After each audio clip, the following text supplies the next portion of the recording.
राजस्थान की राजनीति की बात की जाए तो सिर्फ दो ही पार्टियों का चेहरा हमारे सामने आता है जब भी राजस्थान में चुनाव होने वाले होते हैं या राजस्थान की राजनीति की बात कभी कहीं बैठकर की जाती है। इनमें सिर्फ दो ही पार्टियों का नाम सबसे ऊपर आता है, एक भाजपा और एक कांग्रेस। अगर बात की जाए राजस्थान की राजनीति की तो कहने को यहाँ पर तीसरी पार्टी और है, यानी छोटा दल जिसको आरएलपी कहते हैं। वो आरएलपी भी राजस्थान की राजनीति में एक मुख्य भूमिका निभा रही है, पर अभी भी भाजपा और कांग्रेस को टक्कर नहीं दे पाई। अब राजस्थान की राजनीति में एक भूचाल आने वाला है, क्योंकि राजस्थान की राजनीति में एक ऐसी पार्टी की एंट्री होने वाली है जो महाराष्ट्र से संबंधित है, केंद्र से संबंधित है, जिसने वक्त आने पर सोनिया गांधी यानी कांग्रेस सुप्रीमो को टक्कर दी थी, बाला साहब ठाकरे को टक्कर दी थी और आज उन्हीं के साथ मिलकर के महाराष्ट्र में सरकार चला रही है। जी हाँ, बिल्कुल, अगर आप समझ गए हैं तो ठीक, नहीं समझे तो मैं बता देता हूं। मैं बात कर रहा हूं एनसीपी की। हाँ जी, एनसीपी यानी शरद पवार की पार्टी। शरद पवार सुप्रीमो हैं उस पार्टी के। शरद पवार ने सोनिया गांधी से और भाजपा से लड़ाई के बाद एक पार्टी बनाई थी। शरद पवार को राजनीति के चाणक्य के तौर पर भी जाना जाता है। अब लोग अमित शाह को बेशक कहते हो राजनीति का चाणक्य, पर जब बात की जाती है शरद पवार की तो शरद पवार राजनीति के वो चाणक्य हैं जिसने समय आने पर तख्ता पलट दिया। अभी अगर बात करें महाराष्ट्र की तो महाराष्ट्र में भी सरकार बनाने में शरद पवार का सबसे बड़ा हाथ है। एक वक्त ऐसा भी आया था जब शरद पवार ने मुख्यमंत्री बनने के लिए अपने ही मुख्यमंत्री के साथ लंच करते हुए उनकी सरकार को गिराने का फैसला कर लिया था और भोजन करने के बाद सिर्फ ये कह के उठे थे कि मैं क्षमा चाहूंगा आपसे, जो भी गलती हुई भूल चूक माफ कर देना। उस टाइम मुख्यमंत्री को कुछ समझ नहीं आया, पर बाद में जब समझ आया तो उनकी सरकार गिर चुकी थी और भाजपा की सरकार बन चुकी थी। अब ऐसा सुनने में आ रहा है कि राजस्थान में एनसीपी की ग्रैंड एंट्री होने वाली और राजस्थान में होने वाले अगले चुनाव में एनसीपी 100 से ज्यादा सीटों पर अपने विधायकों से चुनाव लड़ाएगी, जिसके लिए एनसीपी ने अपने राजस्थान में सारे प्रमुखों को एक्टिवेट कर दिया है और निर्देश दे दिए हैं कि वह राजस्थान की राजनीति में होने वाले चुनाव में खुले रूप से तैयारी करें और तन मन धन से जुड़ जाएं, जिसको लेकर राजस्थान में शरद पवार की एंट्री भी हुई और शरद पवार ने अपने प्रमुखों को, अपने एनसीपी प्रमुखों को दावेदार दे दिया कि जाकर के कमान संभाले। और जिस संदर्भ में बात हुई चंद्रराज सिंघवी की और एनसीपी प्रमुख उमेश सिंह की, देखिए वीडियो कि किस तरह की बातें कर रहे हैं, क्या बात कर रहे हैं। और चंद्रराज सिंघवी ने और उमेश सिंह यानी एनसीपी के प्रमुख ने, राजस्थान प्रमुख ने, प्रभारी प्रमुख ने क्या कहा, जानिए, देखिए इस पूरी वीडियो को। ऐसा है सिंघवी साहब, आप पूछ रहे थे कि भाई 3 सीटों पे क्यों नहीं लड़ाए अपने कैंडिडेट। तीनों सीटों पे हमारे पास समय का कुछ अभाव था और कुछ ऐसी परिस्थितियां खड़ी हो गई थी।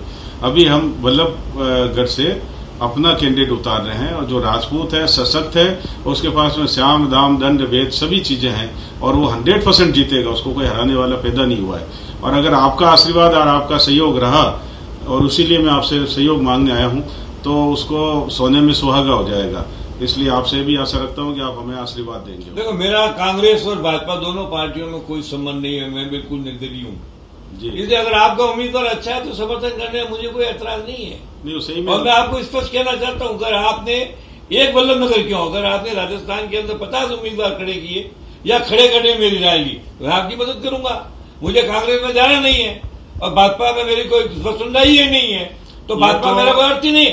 मेरे लिए भाजपा का केवल वसुंधरा राजी थी। जब वसुंधरा को वो लोग अवॉइड कर रहे हैं तो मैं किस लिए आऊंगा भाजपा में।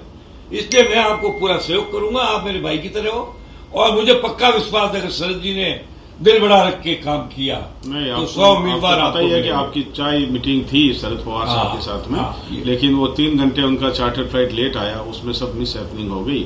हम जल्दी से, पवार साहब ने कहा है कि चंद्रराज सिंघवी साहब को बॉम्बे दिल्ली कहीं भी लेके आओ और हम उनसे राय लेंगे और पार्टी को आगे बढ़ाएंगे। मेरा पूरा सहयोग रहेगा, इस पर कोई बात नहीं। और कई मेरे कांग्रेस या बीजेपी के नहीं, आप तो, मैं तो दोस्तों पर चलता हूँ, पार्टी पर नहीं चलता। मैं एक चीज मानता हूँ, राजस्थान में आपसे बड़ा पॉलिटिकली जानकारी रखने वाला कोई इस समय नहीं है, और है तो सिर्फ 1-2 लोग हैं जो आप जानते हैं उनके नाम। ऐसा है सिंघवी साहब, अभी जब पवार साहब पधारे तो आपका भी चाय का प्रोग्राम था उनका, लेकिन वो लेट पधारे, 4 घंटे उनकी चार्टर फ्लाइट लेट हुई। तो फिर उन्होंने मुझे मैसेज दिया, मुझे आशीर्वाद दिया और कहा कि आपको राजस्थान में जिस तरह से आपने स्वागत किया है, मतलब पार्टी का बहुत ही रुतबा बढ़ रहा है, तो आपको 100 सीटों पे कैंडिडेट खड़े करने चाहिए और अभी से उनके ऊपर गाड़ी घोड़े व्यवस्थाएं उनको देनी चाहिए और ताकि हम लोग इलेक्शन आते आते तक अपना होमवर्क पूरा करें और हर एरिया में हम लोग उनको सपोर्ट करेंगे तन मन धन सभी चीजों से। और कैंडिडेट ढूंढने शुरू कर दिए और मैं तो आशा रखता हूं कि आप भी हमें आशीर्वाद दें ताकि हम लोग ज्यादा से ज्यादा कैंडिडेट लड़ा सके। नहीं उमेश सिंह, एक बात है, उम्मीद अगर अभी से आप ढूंढोगे, अगर उम्मीदवार ढूंढोगे तो उम्मीदवार एक दिन में तैयार नहीं होता है। अभी से उनको समर्थन देना पड़ेगा, अपने को आपको देना। मैं तो पार्टी में आपके मित्र के नाते एज एन एडवाइजर मैं आपकी मदद करूंगा। नहीं वही शुभकामनाएं आपसे मिली है, वो पक्का मिलेगा साहब। मैं आपका मित्र हूँ और मैं मित्रता निभाता हूँ। अभी से ही मैं भी आपसे रिक्वेस्ट कर रहा हूँ और मेरे मित्रों से भी कर रहा हूँ कि जो लोग अच्छे लोग हैं, जिनकी खुद की ट्रस्टें चलती है, जिन लोगों ने गांव में करोड़ों रुपए का दान चंदा दिया है, लेकिन कोई भी कांग्रेस हो या बीजेपी उनको मौका ही नहीं देती है, तो वो सब मेरे संपर्क में हैं और सब खड़ा होना चाहते हैं और सब अब समाज में सुधार के लिए आना चाहते हैं पॉलिटिक्स में। इसलिए एनसीपी ऐसे लोगों को खड़ा करने जा रही है जिनकी खुद के 25, 30, 40 हजार वोट खुद के कमाए हुए हैं। वेरी गुड, वेरी गुड, करिए आप। बस आपका आशीर्वाद रहे, मेरा पूरा समर्थन रहेगा आपको।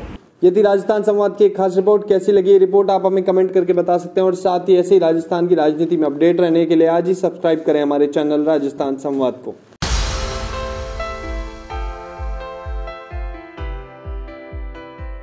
The perfect place for you to start your Bitcoin mining empire. Finding it difficult to get a better job, or are you struggling with your finances? Dear spectators, as you all know, is today a very important day.